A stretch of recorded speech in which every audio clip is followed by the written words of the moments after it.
भगवान शंकर के आत्मीय गुरु और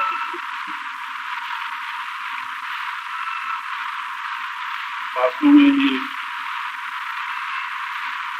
यह शिविर आपके लिए और मेरे लिए आनंददायक रहा है। मेरे लिए तो आनंददायक इसलिए रहा है कि मैंने पूरे शिविर श्रृंखलाओं में पहली बार आपको मुस्कुरा से मिली थी।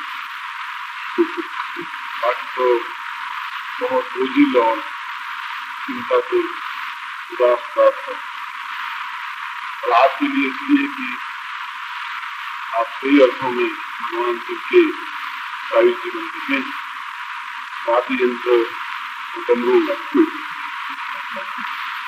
जिस प्रकार से बजाते हैं वो वास्तव में यही तरीका भी यही है, सिस्टम भी यही है और वो कुछ मिलता है। मैंने आज रात में कुछ आपके प्रश्नों के समाधान किए थे, बाद में सारे जो प्रश्न मिले हैं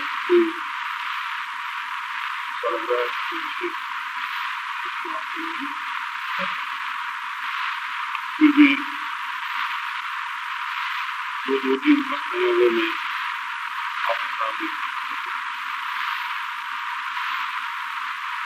एक तो एक साधक ने पूछा कि भगवान शिव की कोई ऐसी साधना बताइए जिसके माध्यम से उनके साक्षात दर्शन कम से कम समय में और कम से कम परिश्रम में। जहाँ तक शास्त्रोक्त पद्धति का प्रश्न है उसमें तो सबसे जल्दी प्रसन्न होने वाले देवता भगवान शंकर जी और वे जल्दी ही प्रसन्न होते हैं और मनोवांछित वरदान प्राप्त कर देते हैं। भस्मासुर जैसा शिव का भक्त जिसने भगवान शंकर की तपस्या की और तपस्या करने के बाद भगवान जी प्रसन्न हुए तो उन्होंने कहा कि मैं केवल एक वरदान चाहता हूँ कि मैं जिसके सिर पर हाथ रखूं वह प्रसन्न हो जाए। ने कहा खराब तू परमात्मा ने कहा पार्वती को अपनी पत्नी बनाने के लिए सबसे अच्छा मौका यही है, सिर के ऊपर याद रखना चाहिए और मैं सिर के ऊपर हाथ रखूंगा तो सिर भस्म हो जाएंगे क्योंकि उनका वरदान है। और उसके बाद तो पार्वती अनाथ हो जाएगी तो एक उसके मन में कुबुद्धि विचार पैदा हुआ। आगे शिव और पीछे भागते गए। शंकर ने सोचा कि यदि मैं रुका तो मेरे से भी मेरा वरदान ज्यादा नैतिक मूल प्रबल है। कुछ लोग गए, उसने कहा भगवान शंकर आज इतने यज्ञ, उन्होंने कहा कि मैंने गलती से वरदान दे दिया है और वह मुझे भस्म करने के लिए आते हैं। उसने कहा कोई बात नहीं, तब तक भस्मासुर आ गया। भगवान विष्णु ने अत्यंत मोहिनी रूप धारण करके सुंदर स्त्री का रूप धारण कर भस्मासुर के सामने खड़ी को देखा तो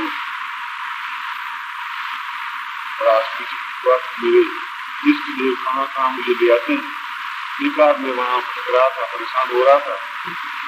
ये तो और भी सुंदर लोग है, उसमें काले दिन कौन है, उसमें मोहिनी अविवाहित हो अविवाहित, मैं तुमसे विवाह कर सकता हूँ, अवश्य कर सकते हो, मगर मेरी एक शर्त, और शर्त यह है कि मैं नृत्य करूंगी और मेरा होने वाला पति भी नृत्य करे और वैसा ही नृत्य करे जैसा मैं करती हूँ। जितने मैं कदम भरती हूँ, जितना मैं ताल देती हूँ, ठीक उसी ताल के साथ उसी प्रकार से वो अगर नृत्य करता है तो मैं निश्चित ही उससे कार्य करता हूँ। मैं तो नृत्य करने के लिए तैयार। मोहिनी ने नृत्य प्रारंभ किया और नृत्य के 2-3-4 मिनट बाद उन्होंने हाथ की मुद्रा अपने सिर के ऊपर रखी, डांस करते हैं। क्योंकि रखना पड़ा, शादी करनी थी और उसने जो ही अपने सिर पर हाथ रखा, बस वरदान की वजह से स्वयं इसीलिए उसका नाम समर्पित। भगवान शिव तो ऐसे हैं कि जिसको अपनी परवाह नहीं रहती और वे वरदान दे देती,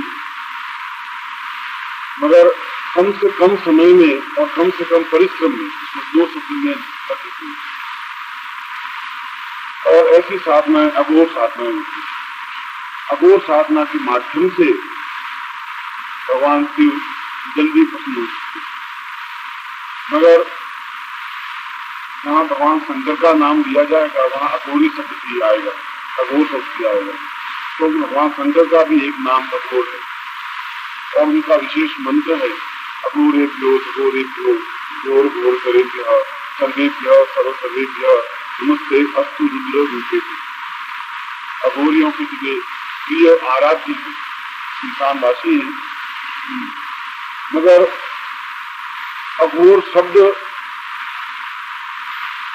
को समझना जरूरी इसलिए है कि अघोर शब्द के प्रति हमारी एकांगी दृष्टिकोण हो गया है। हमारा दृष्टिकोण ये है कि अघोरी वो होते हैं जो सुनसान में रहते हैं, मुर्दे खाते हैं, गंदे रहते हैं, स्नान नहीं करते हैं और बहुत ही नीच तरीके से जीवन यापन करते हुए साधना करते हैं, भी अघोरी। सामान्य बोलचाल की भाषा में भी जो आलसी होता है, स्नान नहीं करता है, उस लड़की को भी कहते हैं साला ये अघोरी है, स्नान नहीं करता। मगर ये दृष्टिकोण गलत। अघोर तो अपने आप में एक साधना है और उस साधना का एक स्वरूप है। जिस प्रकार से मैंने उस दिन मुरादाबाद की कहानी आपको सुनाई कि सांप को पका करके और सांप को पका करके खा गए, तो वह साधना का एक रूप हुआ। इसका मतलब ये नहीं हुआ कि वो सांप ही खाने वाला है, वह एक क्रिया है, पद्धति। उसी प्रकार से जो अघोरी होते हैं उनके लिए 5 कर्तव्य निश्चित, तभी वो अघोरी कहला सकता है, अन्यथा वो अघोरी नहीं कहला सकता। और अघोरी कोई भी हो सकता है, आप हो सकते हैं, मैं हो सकता हूँ और कोई भी साधक हो सकता है। पहला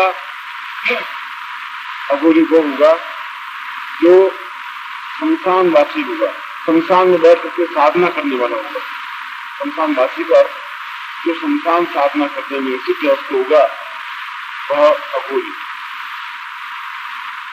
दूसरा, अघोर साधना में या तो सर्वथा नग्न होकर साधना की जाती है या केवल लंगोट लगाकर साधना की जाती है, अन्य वस्त्र नहीं पहने जा सकते। तीसरा, अघोर साधना में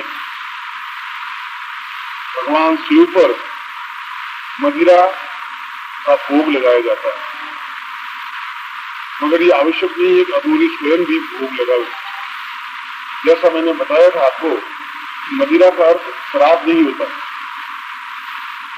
मदिरा का अर्थ होता है या मद्यपान का अर्थ होता है दूध में गुड़ मिलाकर के जो पेय बनता है उसको शास्त्रीय भाषा में शराब कहते हैं या मद्यपान कहते हैं। जो देवताओं को चढ़ाई जाती है वह उस प्रकार से बना करके चढ़ाई जाती है, मगर पिछले कुछ योगियों ने अपने स्वार्थ के लिए मूल जो शराब, विस्की और जिन और रिन और जो कुछ भी होती है उसको चढ़ाना शुरू कर दिया। मगर वास्तव में शराब या मद्य का वो नहीं है जो कि लोगों ने प्रचलित कर दिया है। दूध लेकर के उसमें थोड़ा सा गुड़ मिला दिया जाए तो वह मद्य कहलाता है। चौथा, अघोर साधना केवल इंसान में रहकर ही भोजन करे और वही जब तक साधना संपन्न नहीं हो जाए तब तक इंसान में ही रहे।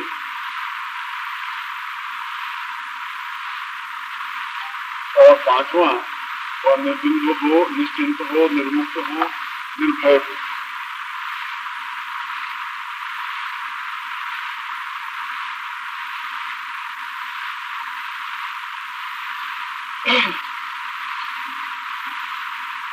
और ये पांचों क्रम वो भी साधक अपना सकता है। संसार साधना करना है, संसार में बैठना कोई बुरा नहीं है। और यदि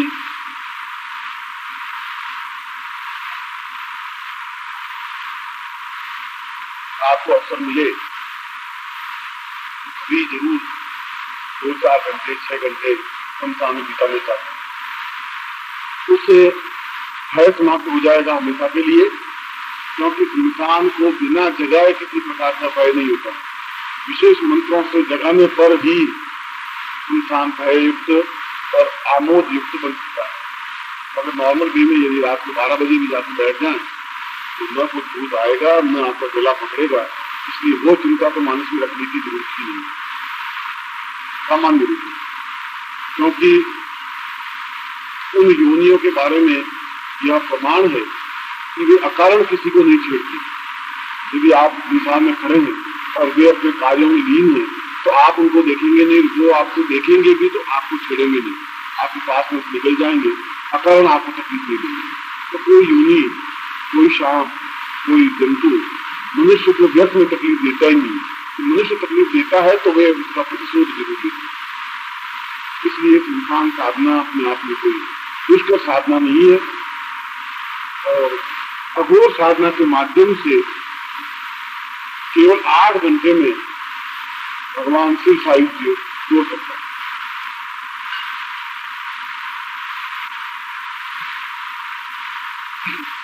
किसी भी रविवार की रात्रि को अपने साधना क्रम समझा रहा हूं। किसी भी रविवार की रात्रि को 10 बजे से लगा करके सुबह 6 बजे तक यह साधना संपन्न की जाती है।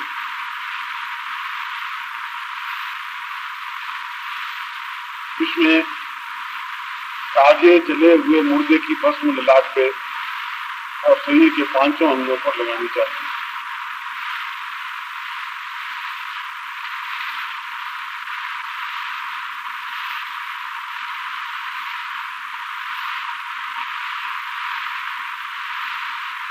इंसान में ही बिना आसन के बैठ करके आसन बिछाने की जरूरत नहीं है। और शरीर पर लंगोट के अलावा और कोई वस्त्र नहीं हो, गले में किसी प्रकार की माला नहीं है। यदि माला हो भी तो मुंड माला, क्योंकि पहननी उचित नहीं है, आवश्यक भी नहीं है और जरूरी भी नहीं।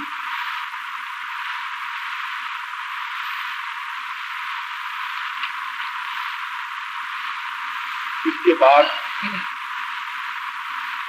अपने चारों ओर लोहे की कील से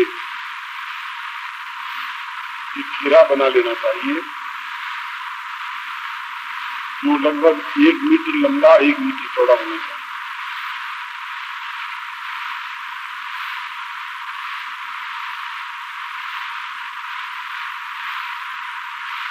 फिर घेरे के बाहर अपने सामने ही उस कील को जमीन में गाड़ देनी चाहिए। ये कील लगभग 10-12 उंगली लंबी हुई।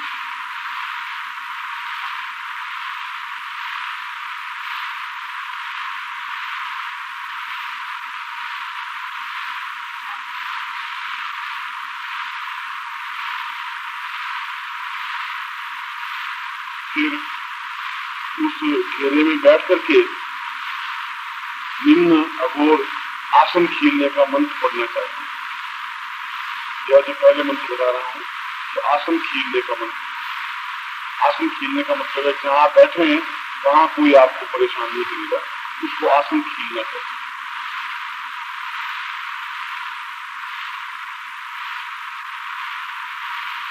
जैसा मैंने बताया वैसा कर लें। इसके बाद में आपके पास जो भी सामग्री हो तो आप सामने रख लें, साथ रखें किसी भी प्रकार के इंसान में आसन खींचने का यही मन या कोई भी साधना हो, इसमें आपके शरीर के अंदर कोई प्रवेश नहीं करेगा, किसी प्रकार की कोई दूरी और तकलीफ नहीं देगा। अगर आप स्वयं मुक्त चीजें मंत्र है ओम ओम नमो वैताल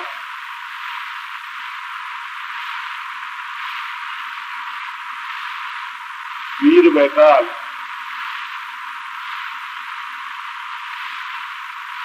पावन भैरू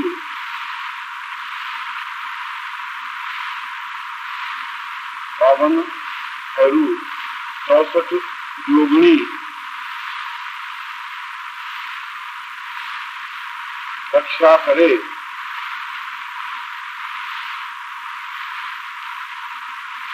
फल बांधू आकाश बांधू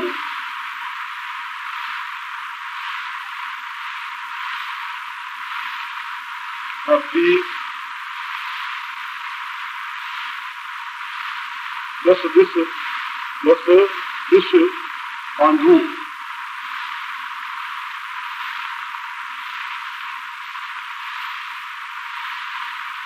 जो कोई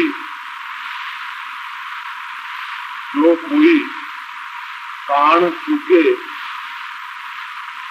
जो कोई कान मान सौगन और कान सब लिखना है, सौगन नहीं लिखना। जो कोई कान चूके तो अंजनी के पुत्र की दुहाई।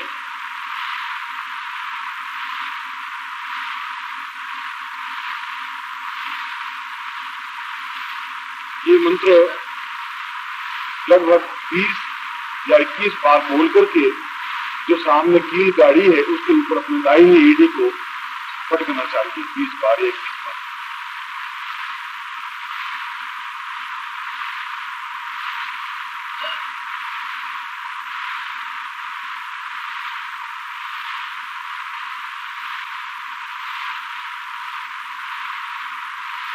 ये आसन बांधने का मंत्र। तो आप अपना शरीर और फल विशेष को जितना भी आपने घेरा बनाया है, चाहे 1 मीटर लंबा चौड़ा है या 1.5 मीटर लंबा चौड़ा है, उसको आप बांध दें। फिर मसान जगाने का मंत्र, उसमें बैठ करके आपको मसान जगाने, उसमें आप अपने साथ में सरसों लेके जाएं, पीली सरसों करीब आधा किलो या पाव कर।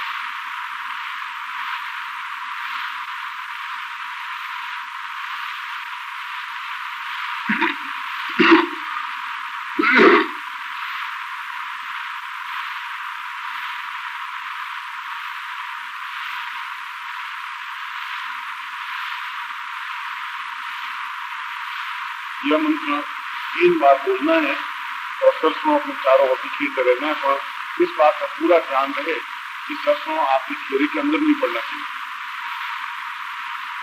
बाहर बिखेरना चाहिए एक बात चारों तरफ, मगर मुट्ठी को उस प्रकार से पकड़ना है कि वो सरसों आपके घेरे के अंदर नहीं गिरे। हाथ बाहर निकाल सकते आप और अपना आसन बांधने के बाद यदि 1-2 दाने गिर भी जाएंगे तो कोई चिंता वाली बात नहीं है, मतलब बाहर ही फेंकने हैं, यथासंभव दाने घेरे के अंदर नहीं गिरे। मसान जगाने का मंत्र।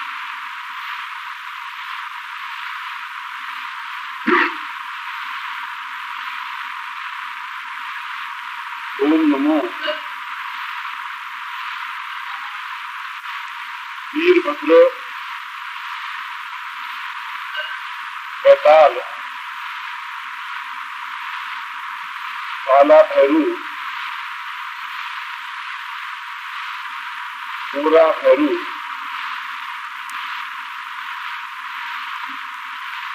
पगे पगे सुंदरा बांध जागे पगे घुंघरा बांध जागे और जगावे।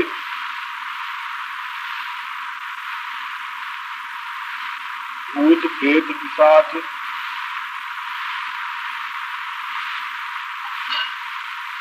नाचे और नचावे।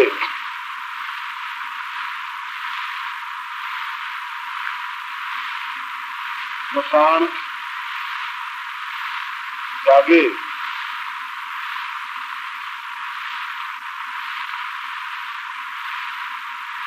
मसान जागे।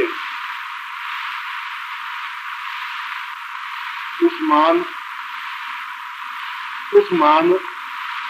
मसान शीलिया मसान।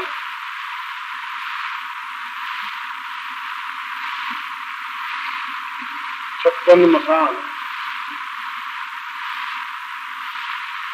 जगावे।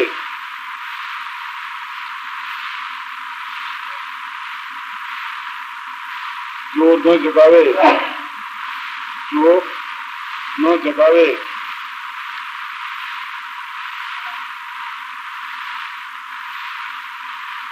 तो काली मैया का वज्र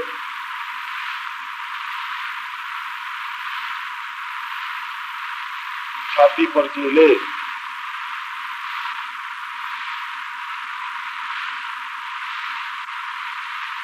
ऊम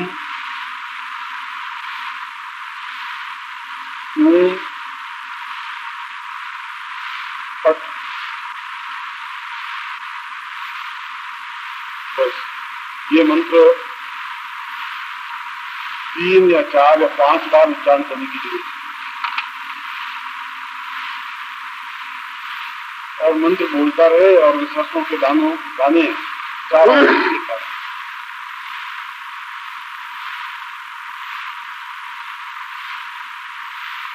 जिंदगी में एक बार ऐसा आप करें अवश्य, मगर जब आपका आत्मबल बहुत मजबूत है। ये मकान लगाने का मंत्र है। फिर आपको सिनेमा की कई रीलें दिखाई देती, सभी तरह की पिक्चर। आपको कुछ पैसे खर्च करने की जरूरत नहीं। जैसा भी चाहेंगे दृश्य वैसे दृश्य दिखाई देगी। कुछ भी मुंडमाला पहनी हुई भी और बड़े सही और गंदे तरीके से कार्य करते हुए और पर उनकी मस्ती है, ये उनका संसार है। इसलिए आप तो बस निर्लिप्त भाव से देखते रहें। बस फिर अपूर्व मंत्र में आपको दे रहा हूं।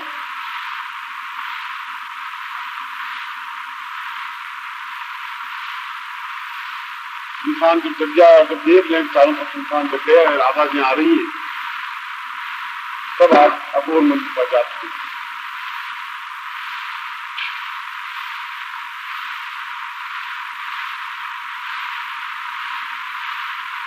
ओम नमो ओम परम तत्वाय नारायणाय गुरुभ्यो नमः।